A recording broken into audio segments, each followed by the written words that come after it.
इस नए तरीके से चिकन टिंडे का सालन बनाकर खा लिया तो पुराने तरीके भूल जाएंगे, क्योंकि ये इतना लाजवाब बनता है। सब एक की बजाय 3-3 रोटियां खाएंगे। और जो बच्चे और बड़े टिंडे नहीं भी खाते ना, वो भी आपसे फरमाइश पे इस सालन को बनवाएंगे। ये इतना मज़े का बनेगा। तो चलिए बनाना शुरू करते हैं। बिस्मिल्लाहिर्रहमानिर्रहीम। तो यहाँ पे चिकन और टिंडे का सालन बनाने के लिए हमने सबसे पहले लिया है कढ़ाई में कुकिंग ऑयल, और इसमें शामिल कर देंगे एक मीडियम साइज़ का बिल्कुल बारीक कटा हुआ प्याज।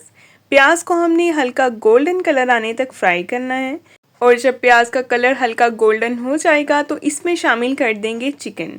तो मैंने यहाँ पे चिकन ऐड किया है और साथ ही इसमें शामिल कर दिया है अदरक लहसुन का पेस्ट 1 टीस्पून। अच्छी तरह से इसको मिक्स करेंगे। अब चिकन को अदरक लहसुन के पेस्ट और प्याज के साथ हमने बहुत अच्छी तरह से भून लेना है, ताकि अदरक लहसुन का कच्चापन भी ख़त्म हो जाए और चिकन का कलर भी चेंज हो जाए। और इसके साथ ही साथ हम इसमें कुछ स्पाइसेस भी ऐड करेंगे, जिसमें शामिल किया है 1 टीस्पून नमक, हाफ टी स्पून हल्दी पाउडर, हाफ टी स्पून सुरख मिर्च का पाउडर। अच्छी तरह से इसको हम मिक्स करेंगे और मसालों को भी भून लेंगे ताकि इनका कच्चापन ख़त्म हो जाए।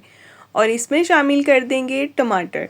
तो मैंने यहाँ पे 2 मीडियम साइज़ के टमाटर जो है इनका पेस्ट बना लिया था, वो इसमें शामिल करेंगे। अच्छी तरह से हम इसको मिक्स करते जाएंगे और भूनते जाएंगे। और साथ ही आपसे एक छोटी सी गुजारिश भी, अगर आप मेरे चैनल पे नए हैं तो सब्सक्राइब कर दें, वीडियो को भी लाइक कर दें, बेल आइकन को ज़रूर ऑन किया करें ताकि आपको हर नई आने वाली वीडियो का नोटिफिकेशन सबसे पहले मिले। तो यहाँ पे मैंने इसमें हस्बे ज़रूरत पानी ऐड कर दिया। इतना पानी डाला है जिसमें चिकन अच्छी तरह से गल जाएगा, सॉफ्ट हो जाएगा। और इसको अब हम कवर कर देंगे 10 मिनट के लिए लो टू मीडियम फ्लेम पे। 10 मिनट के बाद ये देखिए आपके सामने इसकी कंडीशन है। हाँ, यहाँ पे मैं आपको एक बात बता दूँ कि यहाँ पे वीडियो बनाते वक्त थोड़ी सी इंटरप्ट हो गई थी, जिसकी वजह से मैं आपको यहाँ पे दिखा नहीं सकी। मैंने इसमें थोड़ा सा जो है वो कश्मीरी लाल मिर्च का पाउडर भी ऐड किया था, इससे कलर बहुत प्यारा हो जाता है।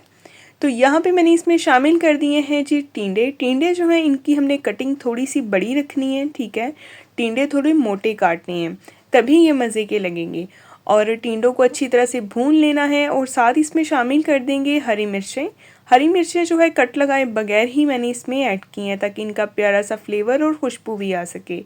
और इसमें शामिल कर देंगे मज़ीद इतना पानी जितना हमें सालन चाहिए, यानी कि मैंने इसको हल्का सा जो है वो शोरबे का टच देना है, ठीक है। मैंने इसको बिल्कुल ड्राई नहीं बनाना, बिल्कुल खुश्क नहीं रखना। तो बस इसको यहाँ पे एक अच्छा सा मिक्स देंगे और इसके बाद हमने इसको पकाना है कम से कम 10 से 15 मिनट के लिए, ताकि टिंडे भी अच्छे तरीके से नरम हो जाएं। तो 10 से 15 मिनट हो चुके हैं और इसके बाद ये देखें जी आपके सामने इसकी कंडीशन है। इतनी प्यारी खुशबू आ रही है और बहुत मज़े का ये सालन बना है। तो मैंने इसमें फ्रेश कटा हुआ हरा धनिया ऐड किया है। अभी हम इसको डिश आउट करते हैं और मैं दिखाती हूँ आपको इसकी फ़ाइनल लुक।